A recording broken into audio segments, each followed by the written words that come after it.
तो आज हम MySQL के आगे की क्वेरी कवर करने वाले हैं। तो आज मैं बताने वाली हूँ केस। ये थोड़ी एडवांस क्वेरी है। केस है, ये थोड़ा एडवांस लेवल पे आता है। स्टोर्ड प्रोसीजर है, वो भी एडवांस लेवल पे आता है। तो सबसे पहले आज अपन कवर करते हैं केस। केस का मतलब ये होता है कि जब अपन क्वेरीज जनरेट करते हैं तो हम कंडीशनली क्वेरी जनरेट करना चाहते हैं। यानी कि जैसे अगर मुझे मेरे पास प्रॉफिट है और प्रॉफिट 3 कैटेगरी में है, लाइक जैसे मेरा एक मतलब मैंने प्रॉफिट को 3 कैटेगरी में बाँट दिया कि मेरा एक प्रॉफिट ऐसा है जो 20,000 से नीचे है, दूसरा या 20% से नीचे है, दूसरा है 50% से नीचे और तीसरा 50% से ऊपर है। तो ऐसे इफ एल्स की जैसे कंडीशन होती है नेस्टेड इफ की, वैसे ही हम यहाँ पे कंडीशनली अपनी क्वेरी जनरेट कर सकते हैं। तो यहाँ पे मैं दिखाना चाहती हूँ, मैं वापस यहाँ इसलिए लाई हूँ क्योंकि यहाँ पे एक डेटाबेस अच्छा है और डेटाबेस अच्छा होने की वजह से यहाँ मतलब आराम से आप डेटा क्वेरी का एग्जीक्यूशन देख सकते हैं। तो यहाँ आते हैं, तो सबसे पहले मैं बताती हूँ एसक्यूएल केस एग्जांपल।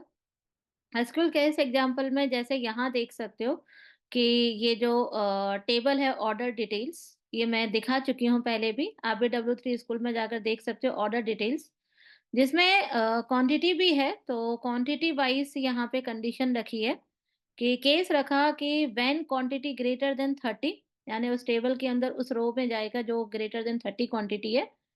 तो एक मैसेज बगल में एक कॉलम में लिख के आएगा कि the quantity is greater than 30। When quantity equal to 30, the quantity is 30।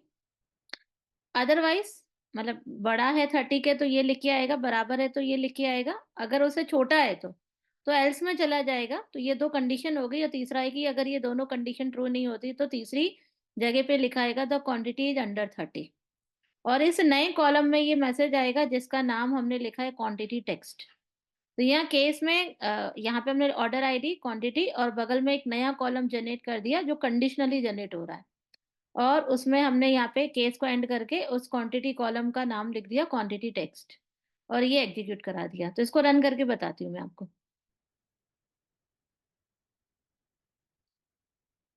थोड़ा सा नेट स्लो है। ओके, तो ये यहाँ पे रन कर देते हैं। जैसे ही हम रन एसक्यूएल करेंगे तो ये देखो क्वांटिटी टेक्स्ट यहाँ पे नाम लिखा था, ये नाम आप चेंज भी कर सकते हो। जैसे मैंने अगर क्वांटिटी टेक्स्ट 1 कर दिया और इसको रन करेंगे तो क्वांटिटी टेक्स्ट 1 आ जाएगा। तो ये क्वांटिटी के हिसाब से यहाँ पे मैसेज आ रहा है कंडीशनली। तो यहाँ पे क्वांटिटी 12 है तो अंडर 30 आ गया। 40 है तो द क्वांटिटी ग्रेटर देन 30। 10 है तो अंडर 30। 35 है तो ग्रेटर देन 30। तो ये देखो क्वांटिटी के हिसाब से यहाँ पे ये मैसेज आ रहा है। ये बिल्कुल इक्वलेंट 30 है तो क्वांटिटी 30। तो इस तरीके से अकॉर्डिंग टू आपकी क्वांटिटी वाले कॉलम में ये टेबल दिखा रहा है। तो इसे कहते हैं अपन कंडीशनली एग्जीक्यूशन। इसमें नीचे और भी है, देखो select customer name, city, country from customers. अब यहाँ पे ऑर्डर बाय में कंडीशन लगा दी है। तो यहाँ पे क्या था, एक नया कॉलम जनरेट करना था। यहाँ पे ऑर्डर बाय में लिखा कि when city is null then country else city. मतलब क्या है कि कई जगह पर सिटी नल है तो वहां पर कंट्री का नाम ही दिखाए, नहीं तो सिटी का नाम दिखाए। तो चलो इसको भी रन करके देखते हैं। तो ये कंडीशन है इफ एल्स की और कुछ नहीं है। तो ये देखो यहाँ पर ये सिटी है, ये कंट्री है, ये सिटी है, ये कंट्री है। कई जगह ऐसा हो सकता है कि सिटी नल आई हो, तो वहां पे जो कंट्री का नाम होगा वही सिटी का नाम होगा। मेरे ख्याल से ज्यादातर सिटीज के नेम अवेलेबल हैं। माइट भी कहीं अवेलेबल ना हो तो वहां पे कंट्री का नाम ही सिटी में दिख जाएगा। आई थिंक अभी तो है, सारी कंट्रीज में सिटी के नेम अवेलेबल हैं। कहीं कहीं सिटी का नाम हटा दिया जाता है तो वहां पे कंट्री का नाम ही सिटी की जगह पर दिखेगा। तो यहाँ तो ऐसी कोई दिख नहीं रही है मुझे, यहाँ पे ऐसी कोई क्वेरी नहीं है। It's okay. तो ठीक है, फिर आप इसको अलग से रन करना, क्योंकि यहाँ हम डेटा टेबल को अपडेट नहीं कर सकते, नल नहीं कर सकते। तो उस केस में ये क्वेरी यहाँ तो नहीं चल सकती, लेकिन अगर ये ऐसा कुछ केस है तो वहां पे आप देख सकते हो। ये मतलब इसका कहना है। इसको एक काम करती हूँ, मैं अपने लोकल एग्जाम्पल में दिखा देती हूँ। तो यहाँ आते हैं और यहाँ हम चलते हैं क्वेरी की तरफ। तो मैंने ये टेबल बनाई हुई है, मैं एक प्रोजेक्ट बना रही हूँ ई कॉमर्स वाला। तो यहाँ देखेंगे कि हमारे पास कैटेगरी है, कैटेगरी के अंदर सिलेक्ट रो करेंगे तो हमारे पास यहाँ पे अ, दो ही हैं, ज़्यादा कुछ है नहीं यहाँ पे। किसी दूसरी जगह पे चलते हैं, कुछ और देखते हैं, शायद कुछ मिल जाए मुझे। ई कॉमर्स में देखती हूँ, शायद यहाँ कुछ हो। प्रोडक्ट एक ही है, यूजर, कैटेगरी, कैटेगरी में तो फिर से वही होगा, दो ही होंगे, कुछ खास नहीं है। कंपनी, कंपनी के अंदर एम्प्लॉय, सिलेक्ट रोज। ओके, ये कुछ है, इस पे हम वर्क कर सकते हैं। तो हमने ये बनाया है। तो हम एक काम करते हैं, हम यहाँ पे ये क्वेरी को डालते हैं। ये सिलेक्ट डॉट एम्प्लॉय है, तो इसको हम पहले तो सिलेक्ट करके जो वहां से लाए हैं, तो हम यहाँ पे अब इसको चेंज करते हैं, अपने हिसाब से करते हैं। तो सबसे पहले हम यहाँ पे लिखते हैं कॉन्केट, एक साथ और चीजें मिल जाएंगी ना। तो फर्स्ट नेम, और फिर मैंने यहाँ कॉमा लगाया, थोड़ा स्पेस दिया, देन यहाँ लिया, लास्ट नेम लिया, और यहाँ पे लिखा एच नेम, फिर सिटी, सिटी यहाँ पे है क्या, सिटी है। और सिटी यहाँ पर ज्यादातर सब जगहों में अवेलेबल है। तो हम कुछ और चीजें देखते हैं, लाइक जैसे जिसका लास्ट नेम अवेलेबल ना हो, order by, case when city is null. अच्छा, ये ऑर्डर बाय में है कि सिटी वाइज देखना है या नल वाइज देखना है।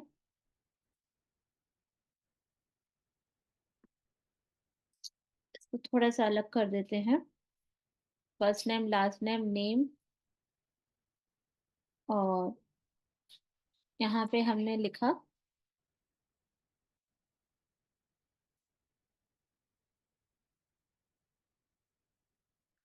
Case customer.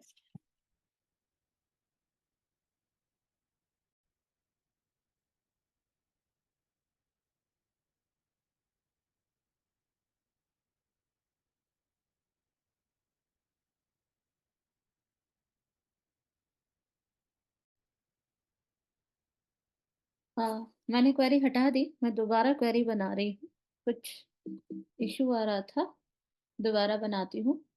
अच्छा, मैंने ये टेबल ऐसी ली है, इसे मैंने क्या किया है कि ये जो 4 नंबर पे नेहा है, इसका मैंने लास्ट नेम हटा दिया। तो अब मैं यहाँ पे क्या करती हूँ, फर्स्ट नेम कॉमा, अब लास्ट नेम में लेने से पहले मैं यहाँ पे केस रख देती हूँ, केस व्हेन, आगे भी रख सकती हूँ लेकिन मैं आपके सामने क्लियरिटी बताने के लिए यहाँ पे ऐसा किया है कि case when last name is null, then first name, else last name. Okay, ये हमें करना है। केस को एंड करना पड़ता है, नहीं करते हैं तो एरर आ जाती है। उसके बाद from company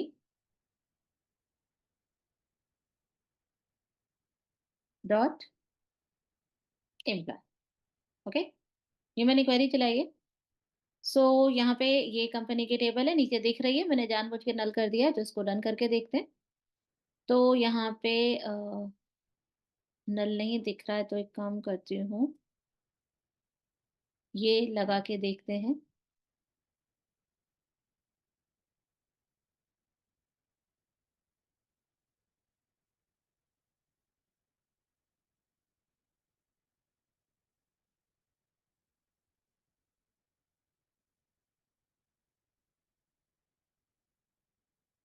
why it's not taking.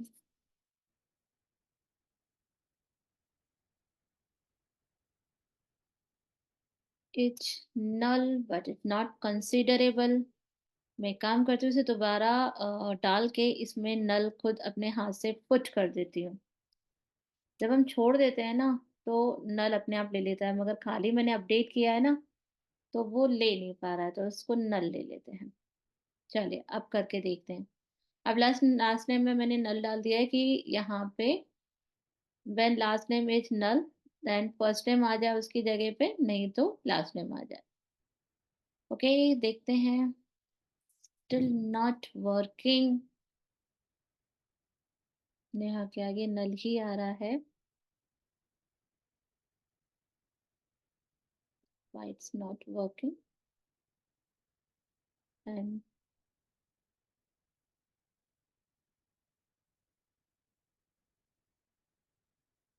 Not available का मैसेज डाल के देखती हूँ, माइट भी काम आ जाए।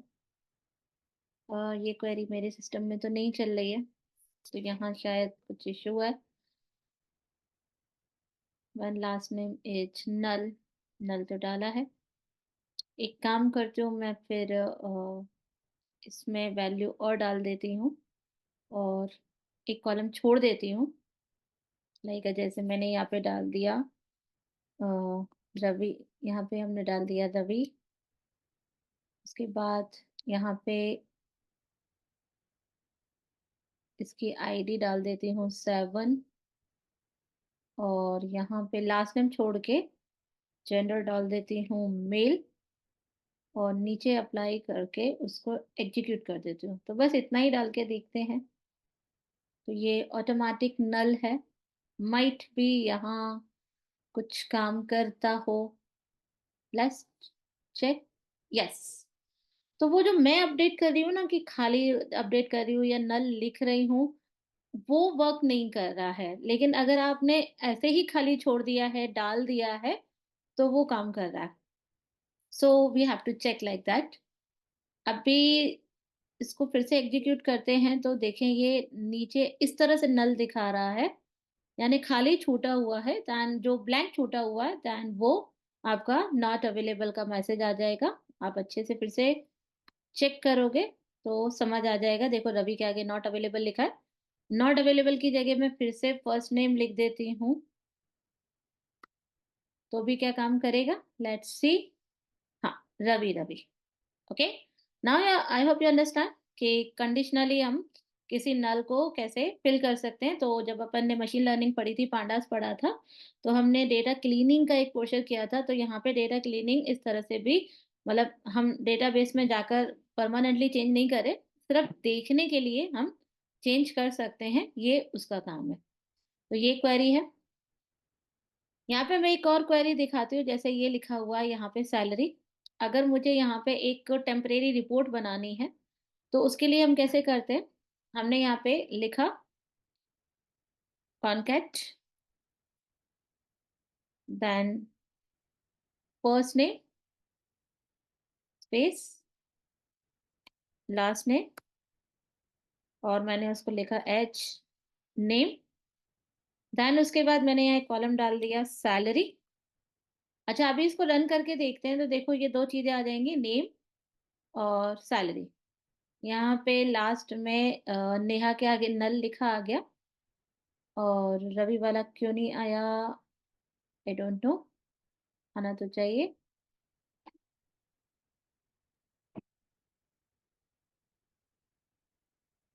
माइट भी अपडेट कमिट नहीं हुआ हो, होना तो चाहिए।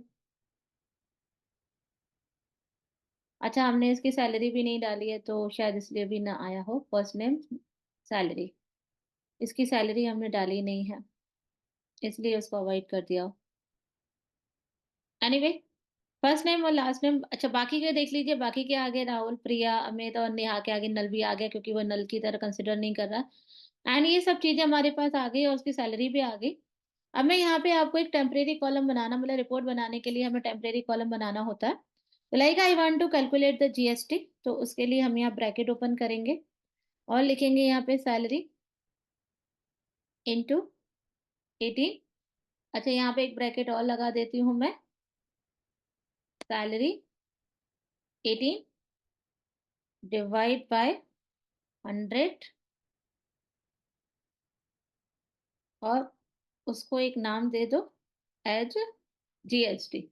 तो this is not your column in your database, we are creating just a reporting. तो हम इसको एक टेम्परेरी कैलकुलेटेड फील्ड की तरह बना सकते हैं। और मतलब ऐसे हम जब डेटा टेबल को व्यू करते हैं, सिलेक्ट करते हैं, तो इस तरह से रिपोर्ट बनानी पड़ती है। तो इससे हम लोग मतलब हम लोग इस तरह टेम्परेरी कैलकुलेट करके अपना जनरेट कर सकते हैं। तो देखो, ये हो गई कैलकुलेटेड फील्ड, इसने आपकी सैलरी का 18% GST बना के दिखा दिया ऑटोमेटिकली। तो इस तरीके से हम केस लगा के कुछ कंडीशन लगा सकते हैं, या इस तरह कैलकुलेटेड फील्ड बना सकते हैं। तो इस तरीके से हम लोग अक्सर सिलेक्ट की हेल्प से रिपोर्ट तैयार करते हैं। तो ये इसका ऑप्शन है। अब यहाँ पर भी हम लोग इसको भी चेंज कर सकते थे। कैसे, मैं इसको कमेंट कर देती हूँ। तो कमेंट करने के लिए मैंने इसको सॉरी,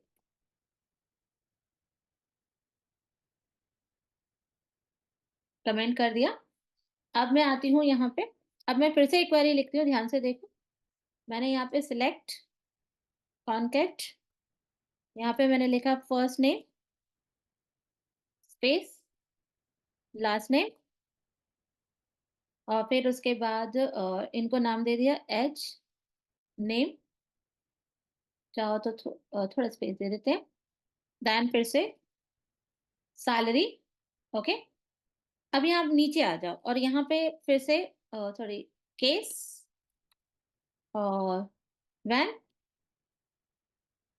सैलरी। यहाँ पे बहुत सारी सैलरी हैं, सो 60,000 से अबव सैलरी जो है उसको हम लोग एक ग्रेड दे देते हैं। 60,000 से ऊपर हमारे पास कितनी सैलरी है, 75,000 है। और 50,000 से नीचे बहुत कम है। तो 50,000 मतलब है ही नहीं, 50,000 से नीचे सारी की सारी ऊपर है। तो 60 को ही अपन मान लेते हैं। तो व्हेन 60,000 से ऊपर अगर है, 60,000, देखो, व्हेन सैलरी 60,000, देन यहाँ पे लिखा आएगा ग्रेड ए एल्स। एक और कंडीशन लगाना चाहो तो लगा सकते हो, मगर चाहो तो डायरेक्ट हमने यहाँ पे लिख दिया ग्रेड बी। ओके। एंड यहाँ पे वो कैलकुलेशन भी बना सकते हो, लाइक जैसे अगर आपका 60,000 से नीचे है तो GST कैलकुलेट हो, नहीं है तो नहीं हो, ऐसा भी बना सकते हो। ऐसा कुछ भी नहीं है। तो लाइक जैसे अभी बता बता देती हूँ मैं, ये एल्स लिया और इसको एन किया, और यहाँ पे हमने इस कॉलम को एक नाम दे दिया ग्रेड। ओके। और फिर हमने यहाँ पे टेबल का नाम लग दिया company dot M. So let's run करते हैं। तो ये देखो, यहाँ पे grade A, grade B, grade C सब, मतलब सॉरी सी नहीं है, यहाँ पे ग्रेड ए और ग्रेड बी प्रिंट हो रहा है। तो 60,000 से अबव है तो ए है, नहीं तो बी है। तो क्लियर, आपको यहाँ पे पता चल गया। तो ये भी एक कर सकते हैं। चलो एक और बनाते हैं सेम चीज के साथ। इसको यहाँ तक हम ले लेते हैं, कॉपी कर लेते हैं। देन उसके बाद इस पूरे को सिलेक्ट करके मैं कमेंट कर देती हूँ। यहाँ पे आ गई मैं। अब देखो, अगर सैलरी ग्रेटर देन 60,000 है, देन अब वही कैलकुलेशन लगा सकते हो, salary into 18 divide by 100।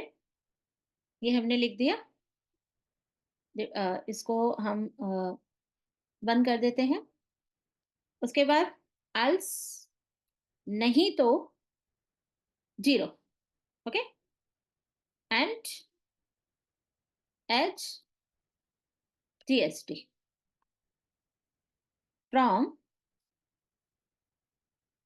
Company dot employ. Okay. So let's run. So जिनकी 60,000 से अबव है उनका कैलकुलेशन होके आ गया, जिनका नहीं है उनका 0,0,0,0 आ गया। तो आई होप यू अंडरस्टैंड कि किस तरीके से हम लोग इससे कितने different kinds of the report तैयार कर सकते हैं। इस क्वेरी को जरूर चला के देखना, यदि कोई डाउट आता है तो मुझसे पूछना। ये थी स्विच एंड केस वाली इसे अपन केस वाली क्वेरी भी कहते हैं। ओके, उसके बाद आ जाता है यहाँ पे नल फंक्शन। लेट्स नल फंक्शन, तो जैसे जो वैल्यू खाली छूटी है